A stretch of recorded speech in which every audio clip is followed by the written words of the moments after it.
Bienvenue à toutes et à tous. Merci de nous rejoindre sur Go Entrepreneur. On parle toute la journée pendant 2 jours de création d'entreprises, de pérennité des projets, de développement d'activités à vivre en live, des témoignages inspirants, des conseils, des innovations. Et pour cette première masterclass de la journée, on va découvrir comment prospecter et fidéliser ses clients en 2021. On le sait, une entreprise ne vit que par sa clientèle. Elle est souvent diverse et difficile à appréhender.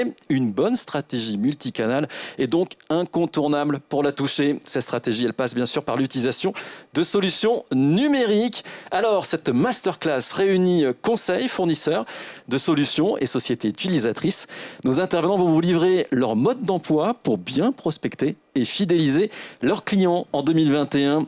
On accueille tout de suite Alain Gazeau, directeur de la publication du magazine Conquérir, et ses invités. Merci Olivier de cette introduction. On a 45 minutes, donc on ne va pas pouvoir tout expliquer aujourd'hui. Mais d'abord, bienvenue au nom du magazine Conquérir, organisateur de cette conférence. Bienvenue à vous tous qui êtes derrière vos écrans, soit aujourd'hui, soit qui allez nous regarder dans les jours suivants. Vous êtes nombreux, puisqu'il y a environ 1500 inscrits, en tout cas à la date d'hier. Alors vous êtes auto-entrepreneur, vous êtes peut-être patron de PME, patron de micro-entreprise, tout simplement en recherche, peut-être pas de projet, mais déjà en développement de projets. Nous allons essayer, donc mes intervenants et moi-même, à la lumière de notre expérience et professionnelle, de vous donner des pistes, effectivement, pour le développement commercial et la fidélisation de la clientèle, en étant les plus pratiques possibles. Donc, je vais sans plus attendre demander à mes deux intervenants qui sont à côté de moi, et à commencer par Christophe Boniface qui est à ma droite, donc de se présenter, brièvement l'activité de leur entreprise ou de leur entité. Voilà, Christophe. Alors bonjour à tous. Donc je suis le directeur commercial de l'Agence nationale pour le chèque vacances. Alors, l'Agence nationale pour le chèque vacances a une mission et un objectif, c'est de donner l'accès aux vacances du plus grand nombre, et pour ce, travaillent plusieurs marchés. Le marché des CSE, ou qu'on appelait avant comité d'entreprise, le marché des employeurs, et puis en face, le marché des professionnels du tourisme, tous ceux qui acceptent le chèque vacances. Alors, ce sont des marchés larges, très très larges, et pour ce, effectivement, on adopte différentes techniques commerciales et marketing qu'on développera un petit peu plus loin avec Alain. Merci Christophe pour cette brève présentation. Pierre, donc une entité totalement différente, à la fois en termes de taille, de date de création. Oui, bonjour à tous, donc je suis Pierre Leroux, je suis le fondateur de Lemon Learning. Donc Lemon Learning, on est les leaders en France sur les plateformes d'adoption digitale, qui sont en fait des solutions qui vont s'intégrer au logiciel pour faire en sorte que ces logiciels soient bien utilisés. Donc on va favoriser à la fois la formation, la conduite du changement, la communication autour des logiciels. Et nos clients sont essentiellement des ETI ou des grands groupes.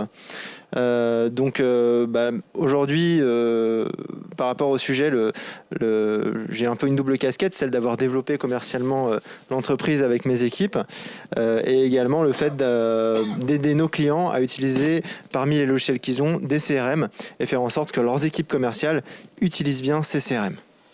Donc, et moi-même, Alain Gazeau, donc directeur de la publication et de la rédaction du magazine Conquérir, un magazine créé en 1981 qui fête cette année ses 40 ans. C'est un magazine destiné aux dirigeants et cadres dirigeants d'entreprises qui se développe en France et à l'international. Par conséquent, en tant que co-créateur aussi du magazine et son principal dirigeant depuis 1987, j'ai aussi une expérience, bien sûr, de création et de développement d'une entreprise. Alors, créer une entreprise, au départ, c'est une envie. Si vous n'avez pas envie de créer une entreprise, pas vraiment, il vaut mieux s'abstenir.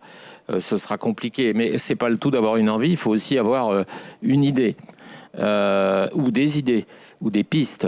Et ces idées, il faut qu'elles soient, si possible, et même différenciante de ce qui existe sur le marché. Alors différenciant, c'est pas forcément différenciant par une rupture technologique. Alors c'est sûr que les ruptures technologiques apportent, si vraiment elles ont du succès, un grand succès, apportent beaucoup d'argent, on va dire, une réussite phénoménale. On connaît bien des exemples dans les GAFA par exemple.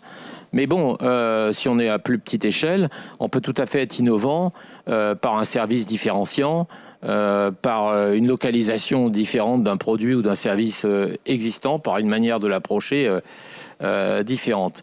Donc bien penser quand même à une idée, un projet différenciant. Et ensuite, le tester. Alors on parle souvent d'études de marché. Les études de marché peuvent être très coûteuses. Je pense que Christophe Boniface va nous en parler. Je pense que Christophe, vous menez évidemment des études de marché. Mais bon, quand je crée une entreprise, j'ai pas forcément les moyens de faire une étude de marché en tant que telle, de la confier à un spécialiste. Et d'autre part, une étude de marché, dans le cadre d'un service vraiment ou d'une rupture technologique, donc ça va être très, très différenciant, novateur, n'apporte pas forcément une certitude, puisque par définition, les personnes auxquelles on s'adresse ne le connaissent pas et ne savent pas de quoi il s'agit, donc c'est pas toujours pertinent. J'ai eu des exemples, une société, nous, une filiale, une société qui est dans le domaine d'ailleurs du renseignement commercial. Le patron en France disait si on avait écouté, si je puis dire, suivi les conseils des analystes, on n'aurait pas lancé notre produit parce que les résultats n'étaient pas bons, parce que justement le service était sans doute très, très différenciant et que le marché en fait, il y a une création en quelque sorte de marché. Voilà quelques conseils de base, mais puisque Pierre, vous avez créé votre entreprise, je crois en 2014, vous nous l'avez dit. Tout à fait. Est-ce que vous pouvez nous expliquer justement quelle est votre démarche, pourquoi vous avez créé une entreprise et surtout pourquoi dans ce domaine? Alors pourquoi créer une entreprise? Je pense que chez beaucoup d'entrepreneurs, les deux aspects en termes de personnalité qu'on retrouve, c'est l'envie d'indépendance et l'ambition. Et ça se retrouve chez énormément d'entrepreneurs et c'est quelque chose qui a pu me satisfaire dans ma courte carrière entrepreneuriale. Et ensuite, pourquoi dans ce domaine? Par passion. En 2014, on s'en souvient, c'était l'époque des MOOC, où on s'est aperçu qu'en fait, l'éducation allait complètement être changée. Et pour le coup, j'ai commencé par une petite étude de marché et j'ai regardé déjà, est-ce que j'allais créer une entreprise plutôt à destination des particuliers ou à destination des professionnels? Et finalement, je me suis aperçu que le marché entreprise était peut-être plus porteur, plus facile à adresser sans lever de fonds, ce qui est le choix que j'ai fait. Et c'est pour ça que je me suis tourné vers ce marché. Et en fait, là où l'étude de marché m'a aidé, c'était vraiment pour se dire, ok, quel est le marché sur lequel il y aura une forte tendance et un fort marché et une valeur de marché importante pour pouvoir accueillir une entreprise que j'espère devenir importante. Donc c'est vraiment sur cette phase initiale de ciblage que ça m'a aidé, à la fois sur la partie taille de marché et à la fois sur la partie intérêt personnel, qui est important. Oui, merci. Alors, on parle du B2B, hein, j'ai oublié de le dire en exergue. On parle essentiellement B2B puisque mes deux intervenants et moi-même d'ailleurs, nous trois, sommes orientés vers le B2B. Mais attention, les conseils qu'on donne en matière de B2B peuvent tout à fait être ensuite applicables pour certains en B2C. Deuxième chose, oui, on aura peut-être un certain nombre de questions qui nous arriveront via Internet et nous y répondrons. Nous répondrons à quelques questions de ceux qui nous regardent à la fin de l'émission. Alors évidemment, Christophe, vous avez, la NCV a été créée déjà il y a un bon bout de temps, mais la création quelque part, elle est sans fin. Je veux dire, vous créez tout le temps de nouveaux marchés, vous essayez de conquérir de nouveaux marchés. Alors oui, effectivement, la NCV va fêter ses 40 ans. Donc avec un produit qui était le chèque vacances, qui a dû évoluer. Le produit doit évoluer dans son marché, on doit s'adapter au marché. Donc on interroge le marché régulièrement. Alors si je dois vous donner un exemple, en 2009, on a ouvert le chèque vacances aux TPE, PME, les entreprises qui ont moins de 50 salariés, avec un dispositif un peu différent de dispositif créé au début initialement. Et pour ce, voilà, on a fait une première étude de marché pour croiser l'intérêt du produit auprès des employeurs, mais pas que, parce que finalement, le chèque vacances est utilisé par les salariés, donc il fallait interroger et croiser ces données. Et puis, ce sont des données qui, 2009, 2012, 2015, on réinterroge. Et puis, il y a une certitude, c'est qu'avec ce qu'on vient de vivre, l'économie qui nous entoure a changé et les habitudes des employeurs et de nos clients a changé. Et donc, on va réinterroger ce marché et on relance en ce moment, effectivement, des études de marché sur les toutes petites entreprises pour savoir comment le chèque vacances pourra intéresser les employeurs et les salariés demain. Merci Christophe. Alors, vous parlez de segmentation, enfin on n'est pas employé le mot segmentation, mais il s'agit bien de ça. Et de segmentation, ça me fait venir à parler du ciblage. Évidemment, il faut cibler. On ne peut pas adresser la population entière, sauf dans des cas évidemment très particuliers. Donc on va cibler, on va essayer de définir un certain nombre de cibles affinitaires sur lesquelles on a le plus de chances évidemment de conquérir des parts de marché, des marchés importants. Mais dans la pratique, au départ, et on parle toujours de B2B, et Pierre peut-être me confirmera, me mentira, je pense qu'il me confirmera, mais bon, je vais lui donner la parole juste après. Au départ, les premiers clients, ça va être des clients de son entourage proche. D'ailleurs, et tout à l'heure, j'ai parlé d'études de marché et on ne peut pas forcément la faire, mais il n'est pas interdit de tester justement son produit, son service avant de le lancer auprès de proches ou de moins proches pour voir si l'idée n'est pas complètement farfelue, surtout voir ce qu'il faut corriger, qu'on peut corriger d'ailleurs au fil de l'eau. Et donc les premiers clients, ça va être peut-être des proches, et pourquoi pas d'ailleurs pour ceux qui ont déjà vécu une vie professionnelle antérieure, donc des personnes avec qui on était en contact, d'ailleurs peut-être des clients dans une autre vie, dans une vie professionnelle antérieure. Mais très rapidement, ça va pas suffire, évidemment. Il va falloir, ça peut être les clients des clients aussi, ou les fournisseurs des clients. Mais à un moment donné, on va être à court et il faut développer sa clientèle sans arrêt, puisque forcément, on en perd au fur et à mesure. On parlera de fidélisation un peu plus tard. On en perd au fur et à mesure, donc il faut prospecter plus large.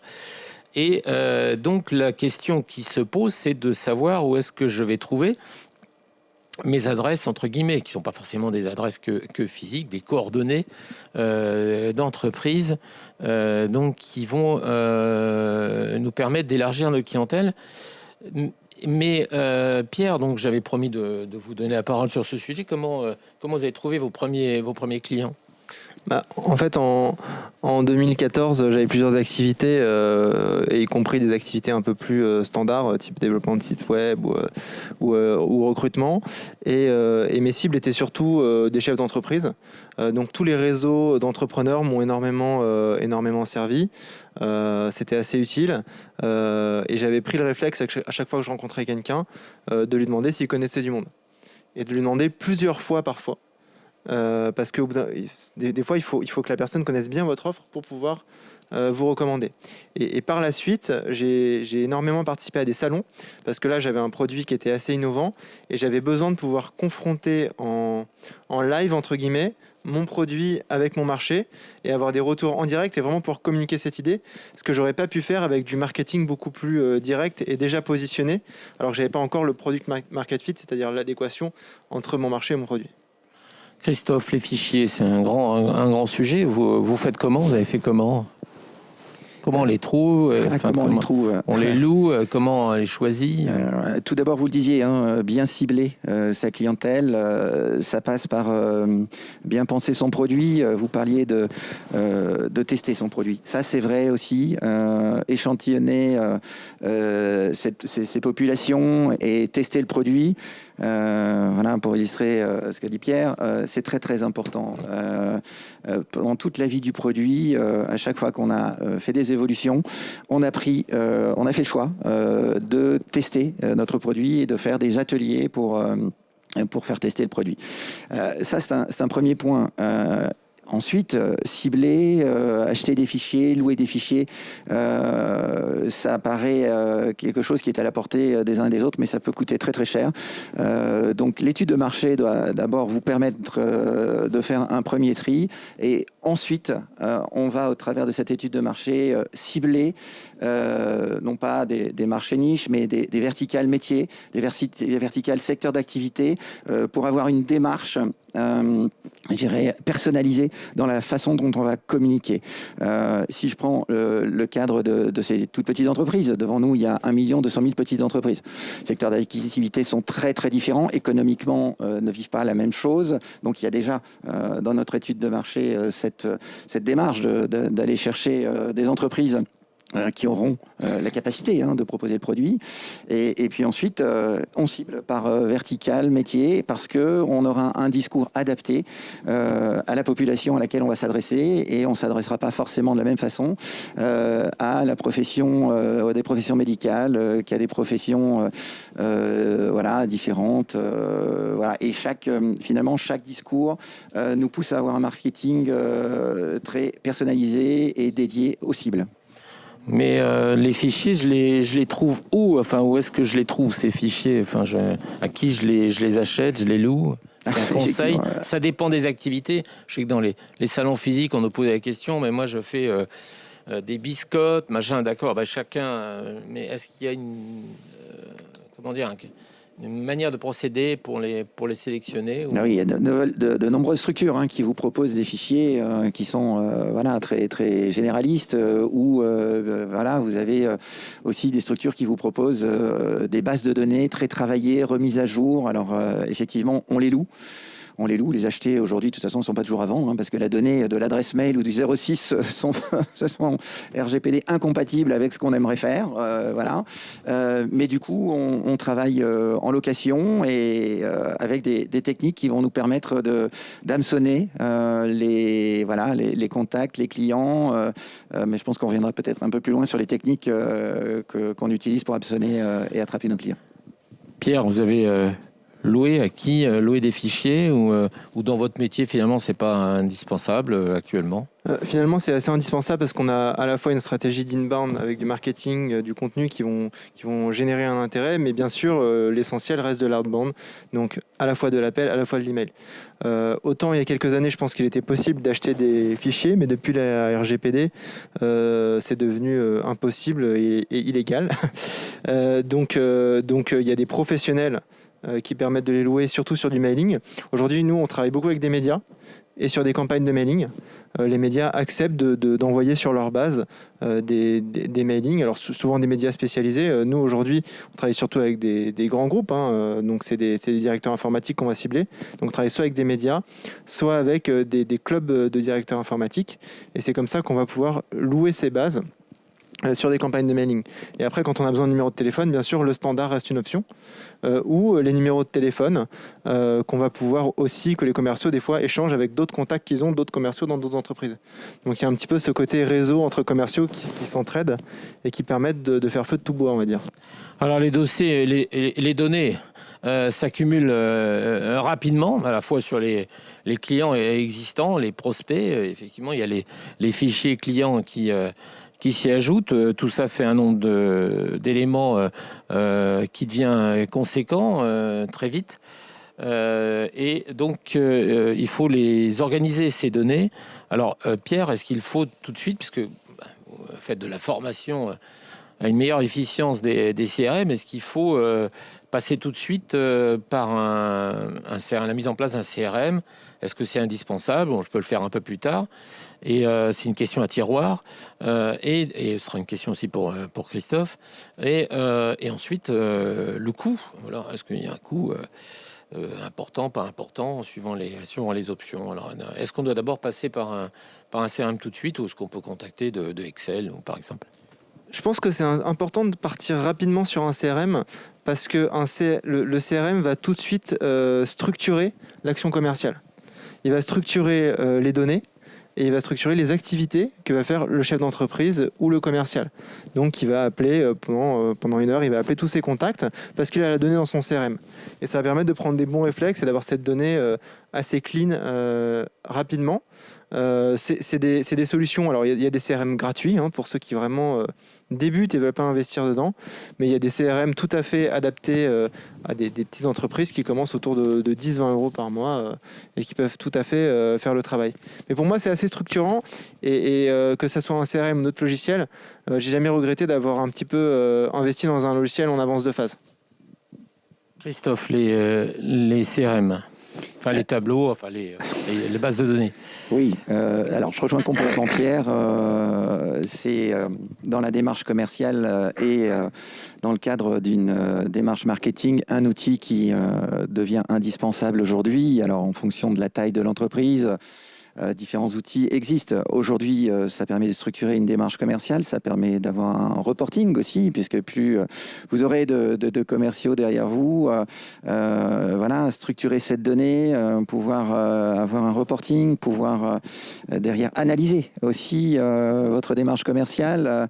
Moi, je parlerai finalement d'un investissement qui, à terme, devient très très rentable parce que quand il est vraiment bien utilisé, c'est une source de données vraiment très très précieuse pour pouvoir aller dans toutes les démarches marketing qui vont compléter les démarches commerciales, amener une valeur ajoutée, voilà, et une vraie rentabilité si c'est bien utilisé. Bon, j'ai des questions qui arrivent au fil de l'eau. J'ai dit que je faisais la fin, mais bon, parfois ça se rapporte au sujet qu'on aborde. Donc, il y a une question qui est est-il possible de préciser ce qu'est un CRM? Micro. Oui, il y a une première question là qui arrive. J'ai dit que je le ferai à la fin, mais comme c'est en direct là, une question sur le. Est-il possible de préciser ce qu'est un CRM? Pierre. Alors un CRM, c'est un Customer Relationship Management. Donc c'est un outil qui permet de gérer la relation client. Un outil de GRC du coup, en français, gestion de la relation client. Donc vous allez mettre tous vos clients dans ce CRM, tous leurs contacts. Et souvent, les meilleurs CRM proposent une organisation Kanban, c'est-à-dire que vous allez passer vos clients d'étape en étape. Au début, c'est un simple prospect froid. Après, vous avez pris un rendez-vous et après, vous êtes en phase de signature. Et ça vous permet d'avoir une vue d'ensemble de là où vous en êtes commercialement. Et typiquement, si vous voyez que vous avez très peu de rendez-vous de prix ou de choses en signature, c'est que vous devez être plus fort dans votre prospection. Si vous avez beaucoup de choses qui s'accumulent à la fin du CRM avec des discussions, des échanges, c'est peut-être que vous n'avez pas réussi à communiquer suffisamment la valeur avec vos clients ou vous n'arrivez pas assez à les engager sur le fait d'avancer avec vous. Donc c'est aussi un outil qui vous permet d'analyser là où vous en êtes dans votre cycle de vente et dans votre démarche commerciale. Bon, alors il y a des questions aussi sur. Mais on va pas tout faire, hein, mais on essaie de répondre. On a peu de temps. Il nous reste que 20 minutes. Oui, il y a un replay. Il y a une question. Oui, il y a un replay. Il y a un replay, je crois, à partir de demain, si je ne m'abuse, sur le site. Et en particulier, d'ailleurs, et un play tout court pour ceux qui n'ont évidemment pas pu le voir aujourd'hui. Voilà. Ensuite, on nous demande des noms de CRM. Je ne sais pas si on va rentrer dans tous les détails. Il y a d'excellents spécialistes, mais je ne sais pas si Pierre en donnait un ou deux de noms. Je parle de noms des gratuits en particulier ou des. Alors, sur les gratuits, vous tapez CRM gratuit, vous allez en voir 2-3. Il y a HubSpot qui est assez connu parce que HubSpot a un CRM gratuit qui permet après d'avoir une plateforme d'automatisation du marketing qui, pour le coup, là, est beaucoup plus chère.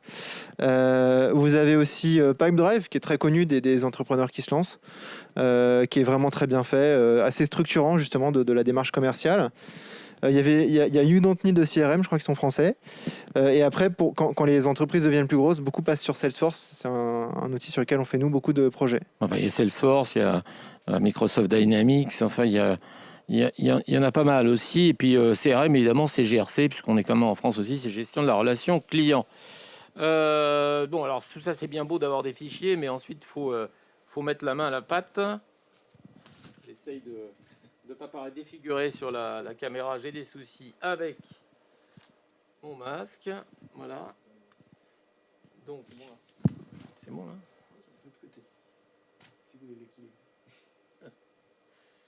Voilà. Bon, enfin, bref. C'est grave, ça. Non. Alors, on y va. Donc c'est pas le tout d'avoir des fichiers, des tableaux. Il faut évidemment mettre aussi la main à la pâte et rapidement. Est-ce qu'on peut dire, Christophe, que la crise, vous l'avez abordé ce sujet un peu, a changé du tout au tout et pour le long terme la manière d'aborder la clientèle, particulièrement en B2B où l'approche est traditionnellement plus personnalisée? Alors oui, je vous confirme, il y a eu un avant Covid et il y aura un après Covid. On a été obligé de s'adapter. On a connu une période de confinement dans laquelle on s'est dit comment ne pas perdre la main, la relation avec nos clients. Voilà, alors vous avez le téléphone, clairement, mais on a utilisé des nouveaux outils. Hein, tout ça, c'est offert à nous. Tous ces outils qui nous permettent de faire des visioconférences, ce qu'on appelle des webinaires, et donc Zoom, Teams et autres. Et tout le monde finalement est venu à utiliser ces outils. Au début, une certaine réticence et puis une habitude et surtout des formations parce qu'on ne travaille pas forcément de la même façon en distanciel qu'en présentiel. Même si un rendez-vous ça se prépare, quoi qu'il en soit, la relation n'est pas la même. Donc on a tissé finalement pendant cette période-là une relation peut-être encore plus forte avec les clients qui étaient on va dire touchés par cette crise. Donc on a mis le paquet et on s'est dit il faut qu'on garde la main avec le portefeuille client qu'on a l'habitude d'avoir. Et donc ça a été sur la création de webinaires, la création de présentation de produits dans des ateliers et finalement on s'est aperçu que ça marchait très très fort, ça accrochait très très fort et ce qu'on leur proposait c'était très très suivi à l'image de cette conférence qu'on est en train de faire aujourd'hui. On avait un grand nombre de nos clients, quelle que soit la cible, qui ont accroché et sont venus nous écouter, échanger des différents sujets du moment et ça nous a permis de garder la main. Donc oui, l'avant, le pendant, l'après. Demain, on aura un juste milieu parce qu'on ne peut pas rester en distanciel tout le temps et on va équilibrer demain notre prestation commerciale, notre prospection entre finalement du présentiel, du distanciel, ces nouveaux outils qui nous ont permis de joindre la clientèle agréablement, de pouvoir quand vous avez des sujets que les gens sont éparpillés aux quatre coins de la France, ça permet quand même de joindre des gens. Et puis vous avez des gens qu'on visite, ce qu'on appelle les grands comptes ou le haut du portefeuille, finalement, qui sont des gens sur lesquels on a toujours une question de rentabilité et d'aller vers ceux qui nous rapportent le plus. Mais un client restant un client, il faut avoir un contact avec tous les clients. Et on voit bien qu'avec ces nouveaux outils, on va gagner en performance en pouvant joindre d'un coup d'un seul, au travers de ces nouveaux outils, que sont les visios et toutes ces conférences, des clients à coût de 500, 600, parce qu'on a eu des exercices dans lesquels pendant cette crise, on a pu avoir jusqu'à 500, 600 internautes, clients, prospects qui venaient écouter ce que la NCV racontait à ce moment-là. Et voilà, on va en user et en abuser. Pierre, sur la même thématique, si toutefois vous souhaitez intervenir. Alors, ce qui a beaucoup changé, c'était finalement sur la phase amont, donc prospection, marketing. Ce qu'on s'est aperçu, c'est que bien sûr, le digital peut fonctionner aussi bien que les démarches présentielles. Après, il faut vraiment capter l'attention sur des formats courts et être extrêmement pertinent, parce que ce qu'on s'était dit au départ, c'est que les gens allaient avoir plein de temps pour se renseigner sur tout ce qui est digital, etc. Sauf qu'en fait, ils sont chez eux. Donc il faut vraiment que ça soit intéressant pour être plus intéressant que d'aller tondre la pelouse, si j'ose dire. Donc, dépend de la saison. Ouais, vous voyez, donc il faut quand même, bien sûr le digital, bien sûr ça marche, mais il faut quand même être pertinent. Et finalement, ça change pas tout non plus sur la partie prospection marketing. Là où ça change énormément, d'après moi, c'est sur la partie rendez-vous. Nous, on vend à des grands groupes de plusieurs milliers de collaborateurs. On faisait bien sûr des rendez-vous physiques. On est basé à Paris, donc on faisait des rendez-vous à Paris très facilement. On allait à La Défense, à Saint-Denis, là où sont présents nos clients. Et finalement, le fait de passer à la visio a fait qu'on a perdu un peu de ce lien. Donc c'est peut-être sur 10 clients, on en signe peut-être un peu moins, parce qu'on a moins ce relationnel qui se crée, mais on est plus efficace parce qu'on fait plus de rendez-vous dans la même journée. On n'a pas les temps de transport. Donc finalement, en faisant plus de volume, on a pu compenser et avoir à peu près les mêmes résultats. Et là où ça a vraiment été un grand changement pour nous, et plutôt sur un aspect, on va dire, positif, c'est sur l'international. On a ouvert 3 pays pendant le Covid, donc les pays nordiques, l'Allemagne, l'Espagne, et on a commencé un petit peu aux États-Unis. Et on s'est aperçu que la barrière géographique devenait beaucoup moins un souci, parce que la visio qu'on faisait avec notre client potentiel avait autant de valeur et de portée que la visio qu'aurait fait quelqu'un en local. Alors, on parle beaucoup de digital. Quels sont les vecteurs les plus performants campagnes d'emailing, réseaux sociaux, etc. On n'a pas beaucoup de temps, mais si en quelques minutes, 2-3 minutes, chacun, vous pouvez éventuellement y répondre. Qui souhaite répondre? Christophe, Pierre? Alors, Christophe? aujourd'hui, c'est un mix. On ne peut pas dire que c'est finalement le digital qui va remplacer ne serait-ce que complètement le print, le papier. On s'aperçoit que une surpression d'emails aujourd'hui gêne la clientèle, et on voit bien qu'on est tous harponnés et on reçoit des dizaines et des dizaines de mails, et donc tout à l'heure, Pierre le disait, l'objet de la communication, l'objet de l'emailing fera la différence. La reconnaissance de l'entreprise, effectivement, fait aussi la personnalisation du message qu'on va faire. Quand on communique auprès de nos clients aussi, nous, on fait le choix de personnaliser au nom du commercial aussi la communication pour être reconnu. Parce qu'il y a vraiment une surpression en termes d'emailing qui fait que même si c'était bien il y a 10 ans, et plus on avance dans le temps, et plus la communication via email doit trouver son objet pour trouver son chemin, clairement. Donc là-dessus, je dis attention, on ne peut pas tout faire avec des emailing, même si ça coûte beaucoup moins cher que le papier. Nous, on s'aperçoit que sur certaines cibles, on fait encore du papier parce qu'il y a des sujets qui méritent et qui sont mieux entendus quand on le fait encore en papier. Et les réseaux sociaux, Pierre? Alors, dans notre cas, ce qui fonctionne bien sur la partie réseaux sociaux, c'est d'écrire un livre blanc sur un sujet pertinent pour notre audience. Par exemple, on en a créé un il y a quelques temps sur la conduite du changement ou sur les logiciels achats. Et ensuite, on a fait une promotion sur le réseau social LinkedIn. Donc là, on payait quelques centaines ou milliers d'euros par mois pour que beaucoup de gens sur LinkedIn le voient. Et ensuite, pour le télécharger, bien sûr, il faut mettre ses coordonnées. Et quand vous mettez vos coordonnées et que vous lisez le livre blanc, on peut vous rappeler derrière si vous êtes dans notre cible. Donc ça a très bien marché. Et ça a aussi marché quand on l'a promu par mail.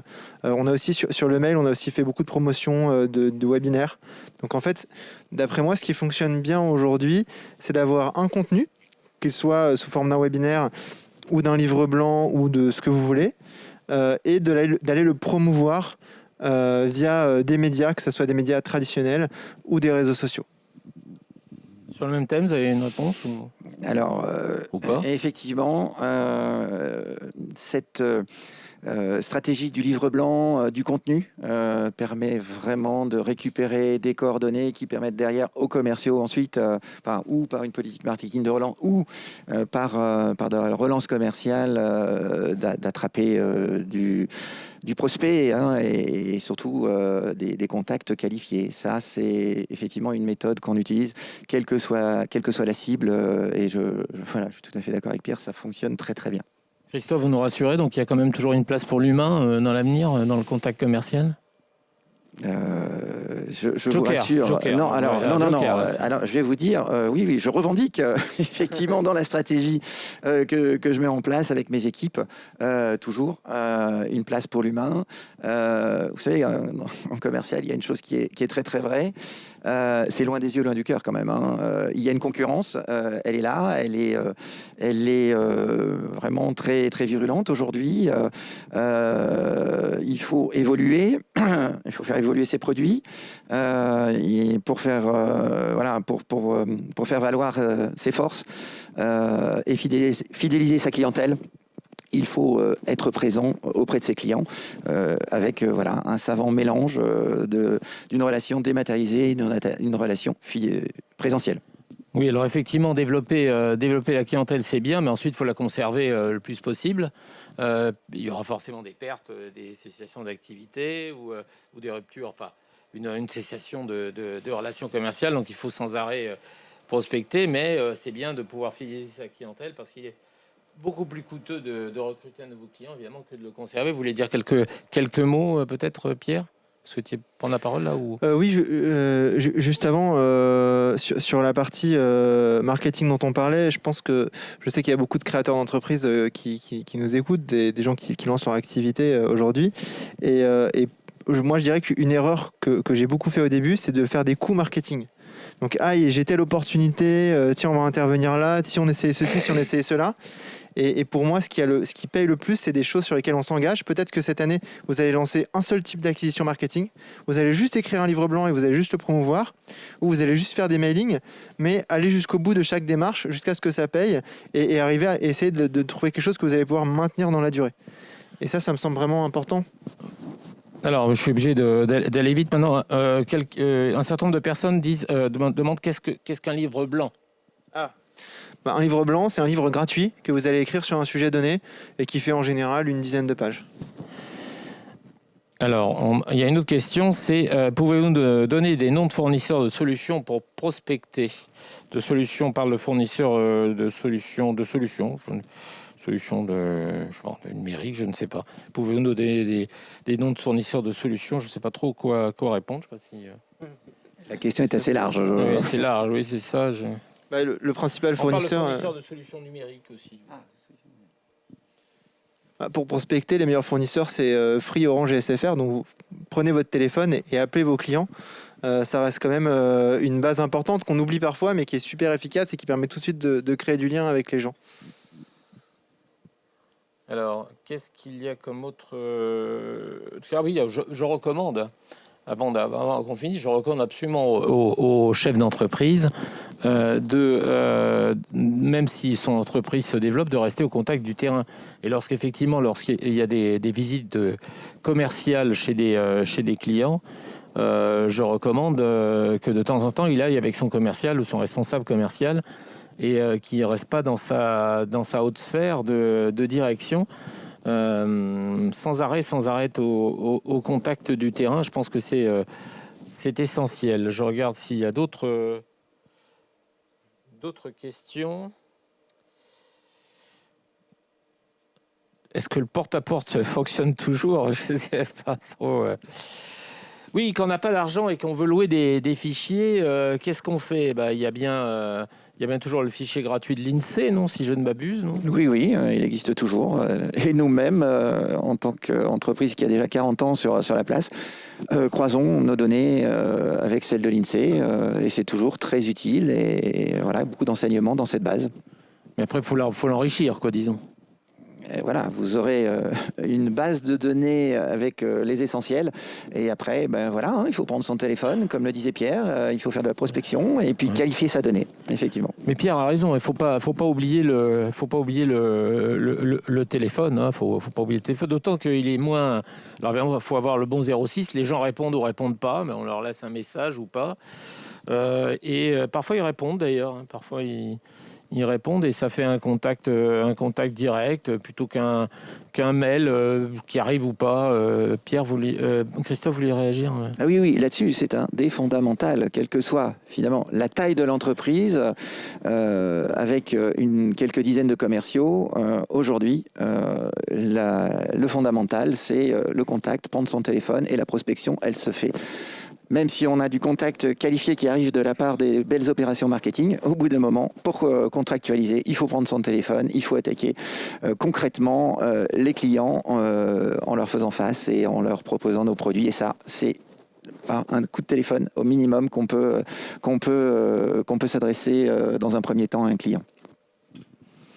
Alors cette fidélisation, on l'a dit un petit peu rapidement, mais là on a 3/4 d'heure et habituellement sur les conférences de ce qui était le salon des entrepreneurs qui est devenu avec une nouvelle formule Go Entrepreneur, on a évidemment plus de temps pour l'expliquer bien sûr, mais on n'a pas évoqué tout ce qui est les réseaux sociaux, on a évoqué en général, il y a peut-être ensuite un ciblage particulier de réseaux sociaux suivant la cible qu'on souhaite toucher. Mais c'est vrai que la fidélisation des clients, elle passe par un bon remplissage du CRM, du GRC, enfin des bases de données, de manière à savoir à chaque instant, si je puis dire,